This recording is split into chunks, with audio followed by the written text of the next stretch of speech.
Hi. We've been studying Markov models, and we looked at that first model where there are students that were alert and bored, and then we looked at the more realistic model, the more interesting model of countries being free, partly free, or not free. And in each of those cases, what we saw is that the process converged, right? That it went to a nice equilibrium. What we want to do in this lecture is study something called the Markov Convergence theorem. Sounds scary, is a little bit scary. What it's going to tell us is that provided a few assumptions are met, and they're fairly mild assumptions, that Markov processes converge to an equilibrium. So this is a powerful result because it tells us what's going to happen to a Markov process. Now remember, this is a statistical equilibrium, right? It's going to keep churning, but the probability that you're in each state will stay fixed. And what we want to do is understand what are the conditions that must hold for that to be true. So let's go back, right, and think of our first example. Right? We had alert students and bored students, and we had some p that was the probability that you were alert. And what we could do is we could say, well, 0.8p plus 0.25, 1 minus p has to equal p. That's an equilibrium. And we found that if p was equal to 5/9, then that probability stayed the same. If 5/9 of students were alert, 4/9 were bored, then we stayed in those proportions. That's what we mean by an equilibrium. So what we want to do is we want to ask, what has to be true of our Markov process for an equilibrium to exist? There's just 4 assumptions. First one is you've got to have a finite number of states. Well, that's the definition of a Markov process, at least the ones we're considering, so that's always going to be satisfied. Second is the transition probabilities have to be fixed.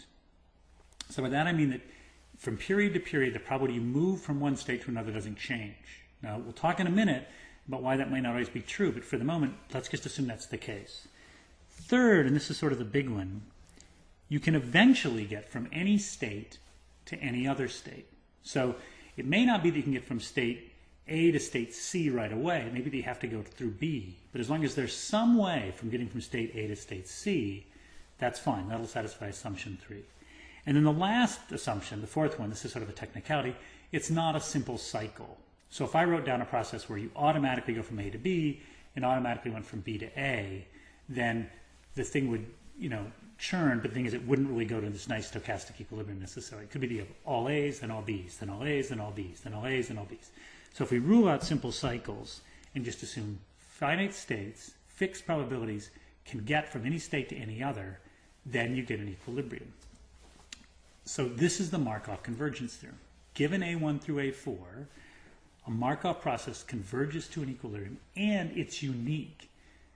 So you're going to go where you're going to go. No matter whether you start with all bored or all alert, all free, all not free, you're going to end up at an equilibrium, and it's going to be the same one that's determined in some sense entirely by those transition probabilities. So if I write some Markov process like this, and I go ahead and solve for it, there's only one answer. There's going to be a unique answer for what that equilibrium is going to be. So let's think about what this means, because this is incredibly powerful. First thing, it sort of says, the initial state doesn't matter. It doesn't matter where I start. If I start with all free, all not free, all alert, all bored, right? Anything that's a Markov process, any Markov process, the initial state will not matter. History doesn't matter either. It doesn't matter what happens along the way. If it's a Markov process, history doesn't matter. What's going to happen is going to happen. We're going to go to that equilibrium. Now, history could depend on which students move from alert to bored, but the long-run percentages of alert and bored, the long-run percentages of free and not free states is going to be the same regardless of how history plays out. Intervening to change the state doesn't matter. So if I go in and change a state, like if I go in and say, let's just make a country, move it from free to not free, well, guess what? In the long run, that's going to have no effect. Now, I've posed all of these as puzzles. The initial state doesn't matter. History doesn't matter. Intervening to change the state doesn't matter. And they're puzzles because that doesn't seem to make any sense, because if you think about it, history matters a lot. Initial conditions matter a lot. Interventions can matter a lot. When you think about whether you're running a small organization, a big business, or a government, you think about, let's come in and intervene here because we're going to make the world better. This Markov process is very deterministic. It's sort of saying none of these things make a difference. It doesn't matter where you start out. What happens along the way doesn't matter. And if you intervene, it's not going to have any effect. Let's see what we mean by that. So suppose you can have, let's just think in the context of like a relationship. So suppose a relationship could be happy or the relationship could be tense. And suppose we're modeling hundreds of relationships, like a whole community of people, and we're just keeping track of how many relationships are happy and how many are tense. Well, let's suppose that these relationships have a Markov process. So there's fixed probabilities of moving between happy and tense. Well, we might say, well, there's a lot of tension in the community right now. So let's just, buy a whole bunch of people dinners and let's just move 50 couples from the tense state to the happy state by like giving them free dinners on the town. Well, if you do that, what's going to happen? Well, for a very short period of time, you'll make more people happy. But there's going to be that movement back towards tense. And the transition probabilities, if they stay fixed, are going to take you right back to the same equilibrium you were before. So there's going to be no effect in the long run on the system. So does this mean in general, we want to take these models seriously, but not too seriously. Does this mean that interventions have no effect, that interventions are meaningless? And does it mean that we shouldn't even redistribute stuff? If we redistribute happiness, or if we give these people meals, to make them happy, that has absolutely no effect either. Does this mean we shouldn't do these things? Well, let's be careful. There's a number of reasons why, even though the Markov model tells us that history doesn't matter, interventions don't matter, initial conditions don't matter, that it really could matter. And the first one is this: it could take a long time to get to the equilibrium. So let's go back to those happy and tense couples. It could be that if you make those couples happy, some of those tense couples, that eventually we're going to go back to the old equilibrium, but it could take 20 years. And if it takes 20 years, well, those intervening 20 years, there's a lot more happy couples.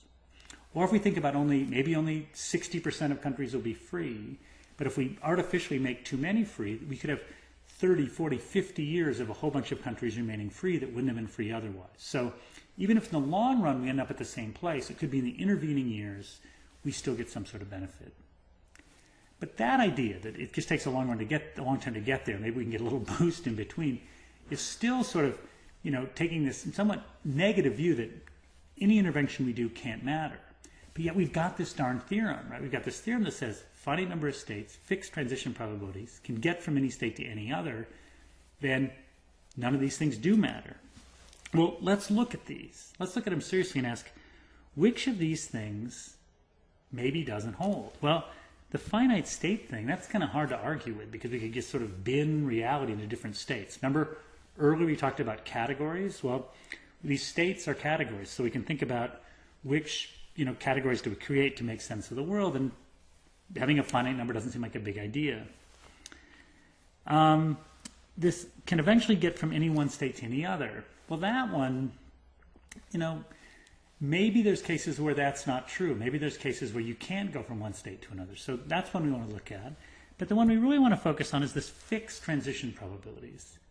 Because it could be that when we move from one state to another, when we move from tense to happy, or when we move from not free to free, or as more countries move from not free to free, that suddenly the transition probabilities in the system change, that there's some larger effect in these transition probabilities change.